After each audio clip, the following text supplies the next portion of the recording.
Potenciales termodinámicos y las relaciones de Maxwell. En termodinámica, resulta importante poder obtener expresiones que relacionen a las variables térmicas de un sistema con sus propiedades, ya sean térmicas o calóricas.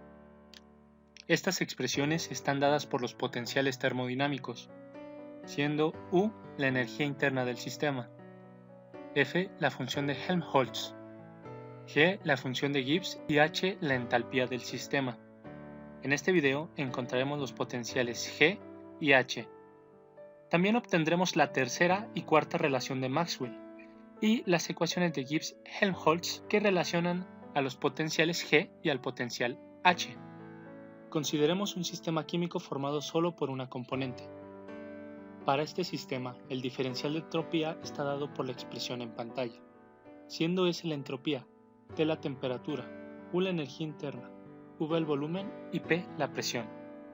Entonces, si movemos T al primer miembro de la ecuación, acabamos creando una nueva expresión. Podemos describir al sistema meramente en términos de P y T, por lo que recurriremos a una transformación de Legendre, que consiste en sumar y restar diferenciales que nos permitan reescribir la expresión de esta manera. Así, sumamos al primer miembro S de T menos S de T y al segundo V de P menos V de P. Después, mediante un despeje, se obtiene la siguiente expresión. Notemos que podemos agrupar los términos como los diferenciales de productos. Así, P por dV más V por dP es igual al diferencial de P por V. Y menos S de T menos T de S es igual a menos el diferencial de S por T. De esta forma podemos reescribir la expresión, aprovechándonos de la linealidad de la diferencial. Así después, agrupando los diferenciales, nos queda esta expresión. Podemos entonces definir una nueva función, la función de Gibbs o energía libre de Gibbs, la cual estará representada por la letra G. Analicemos entonces las propiedades térmicas del sistema haciendo uso de G. Derivando parcialmente respecto a T y manteniendo P constante, tendremos esta expresión, donde los términos que prescinden de T son iguales a 0, quedando de esta forma que la parcial de G respecto a T es igual al negativo de la entropía del sistema. Y puesto que G es una función de P y T, entonces S también es función de estas variables. Análogamente, derivando parcialmente a G respecto a P a T constante, tendremos la siguiente expresión. Esta parcial es igual a V, por lo que V también será función de T y P.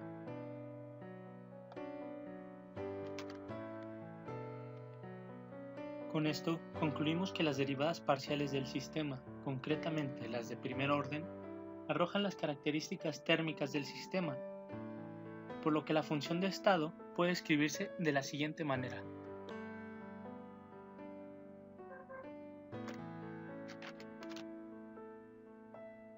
Analicemos ahora las características calóricas del sistema, haciendo uso de las derivadas parciales de segundo orden de la función G. Comencemos con la capacidad calorífica del sistema a presión constante. Como vemos en pantalla, podemos encontrarla haciendo uso de la expresión Cp igual a T por la derivada parcial de la entropía respecto a la temperatura a presión constante. Pero sabemos que S es igual a la derivada parcial de G respecto a T, como vimos anteriormente.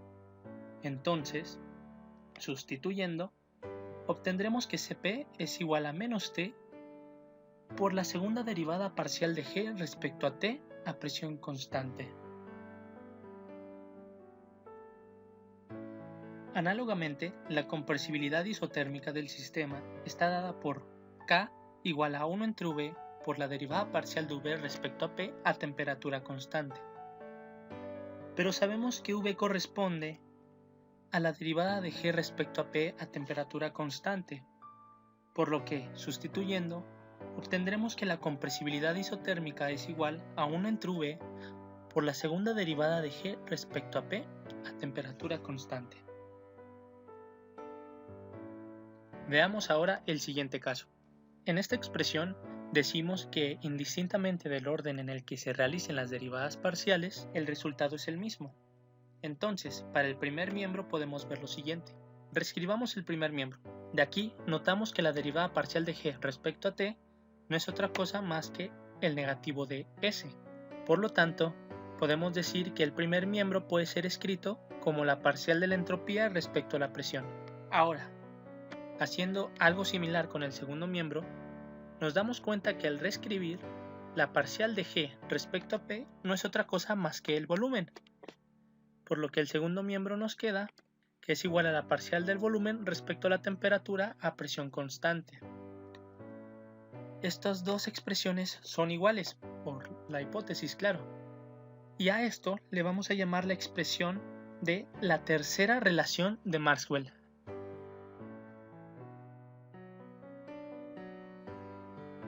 Veamos el siguiente teorema. En una transformación isotérmica isobárica que ocurre entre dos estados de equilibrio cualesquiera de un sistema termodinámico dado, la función de Gibbs no puede aumentar su valor. Para corroborar el teorema, hagamos uso de la expresión 9.22, la cual es el diferencial de G. Entonces, dado a que es una transformación isobárica, la presión no varía, por lo que el diferencial de P es igual a 0, y el diferencial de T es igual a 0, pues la temperatura es constante, al ser también una transformación isotérmica. Entonces, el diferencial de G es 0 para cualquier valor de V y de S, y la solución a esta última ecuación diferencial nos indica que G es constante. Claro, esto ocurre en procesos reversibles. Para procesos irreversibles, se cumple que G solo puede ir disminuyendo a lo largo del proceso. La importancia del teorema anterior recae en los cambios de fase de un sistema, como puede ser la sublimación, fusión y vaporización. A su vez, es empleado en química, pues las reacciones comienzan y terminan a una misma presión atmosférica y temperatura ambiente. Muy bien. Retomemos ahora la función G. Podemos encontrar que G puede ser relacionada con otros potenciales termodinámicos. Por ejemplo, G puede ser escrita haciendo uso de la entalpía H, que estudiaremos más adelante en este video. También podemos usar la función de Helmholtz, F, que vemos en pantalla. Si derivamos a esta función parcialmente respecto a T a volumen constante, obtenemos que eso es igual a menos S. Por lo que podemos reescribir a G como la siguiente expresión. G es igual a H más T por la derivada parcial de la función de Helmholtz respecto a la temperatura a un volumen constante. Esta es la ecuación de Gibbs-Helmholtz para la función de Gibbs.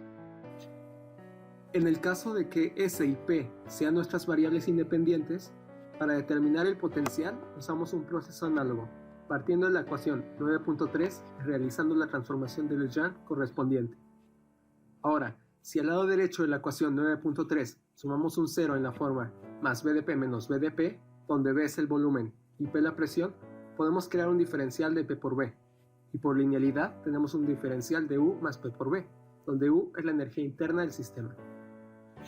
Esta cantidad, U más P por B, la llamaremos entalpía y la denotaremos por H.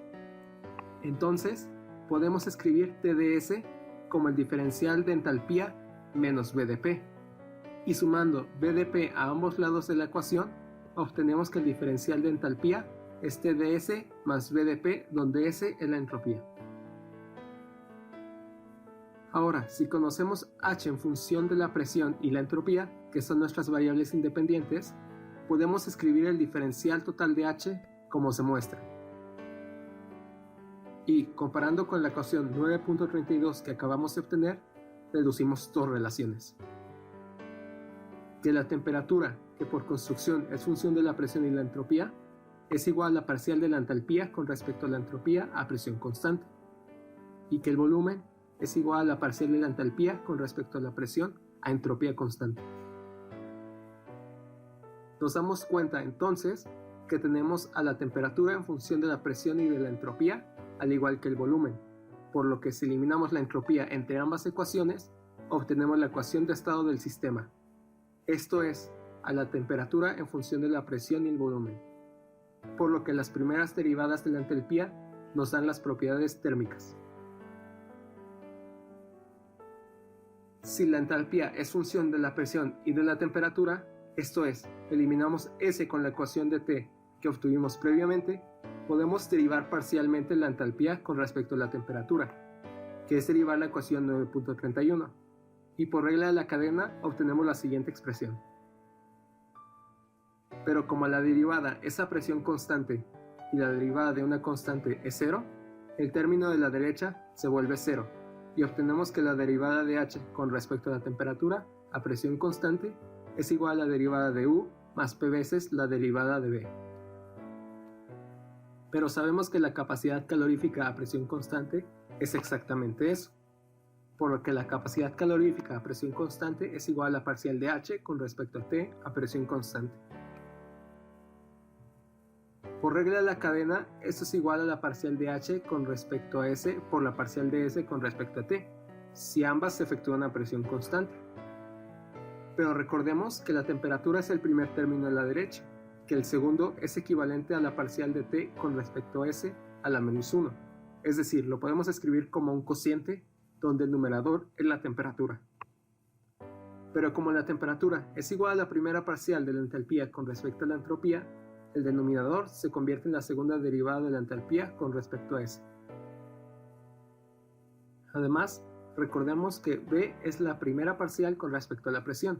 Derivando obtenemos que la derivada de B con respecto a la presión es igual a la segunda derivada de la entalpía con respecto a P. Además, el término de la izquierda es igual a menos B por la compresibilidad adiabática. Entonces, la segunda derivada de H con respecto a P, a entropía constante, es el negativo del volumen por dicha compresibilidad. Entonces, la entalpía cumple otro requisito de un potencial termodinámico, que es que las segundas derivadas nos den propiedades calóricas del sistema. Además, como la diferencial de la entalpía es una diferencial exacta, las parciales cruzadas son iguales. Y como las primeras parciales son la temperatura y el volumen, tenemos que la parcial de la temperatura con respecto a la presión es igual a la parcial del volumen con respecto a la entropía, que es otra relación de Maxwell. Regresando a la capacidad calorífica, podemos integrar y obtener la cantidad de calor intercambiada entre el sistema y sus alrededores durante un proceso isobárico. Cuando esta cantidad de calor no puede ser calculada, la ecuación anterior toma un papel muy importante, ya que esta cantidad de calor puede ser obtenida al evaluar la entalpía para los valores extremos y obtener la diferencia. Es por esto de que la entalpía también se le conoce con el nombre de contenido de calor. Otra cosa a tener en consideración es que no todos los potenciales termodinámicos son independientes. Esto es, podemos escribir el potencial en términos de otros potenciales y algunas variables termodinámicas. La entalpía no es una excepción. Regresando a la definición de entalpía, vemos que de acuerdo en cómo se define la función de Gibbs, podemos reescribir la entalpía como G más la temperatura por la entropía. Pero además, conocemos que la entropía se puede expresar como la parcial de la función de Gibbs con respecto a la temperatura a presión constante. Por lo tanto, podemos reescribir la entalpía en función de la energía libre de Gibbs. Esta ecuación es una relación de Gibbs-Helmholtz. Tenemos entonces cuatro ecuaciones fundamentales, una para cada potencial termodinámico, cada uno de acuerdo a las variables más apropiadas. Estos cuatro potenciales son la energía interna, con las variables independientes S y V y con su relación de Maxwell correspondiente, la entalpía, con S y P de variables independientes e igualmente con su relación de Maxwell, la energía libre de Helmholtz, para la cual se han escogido B y T, y la función de Gibbs, con T y P de variables independientes, cada uno con su respectiva relación de Maxwell. Con esto concluimos este video sobre los potenciales termodinámicos G y H. Muchas gracias.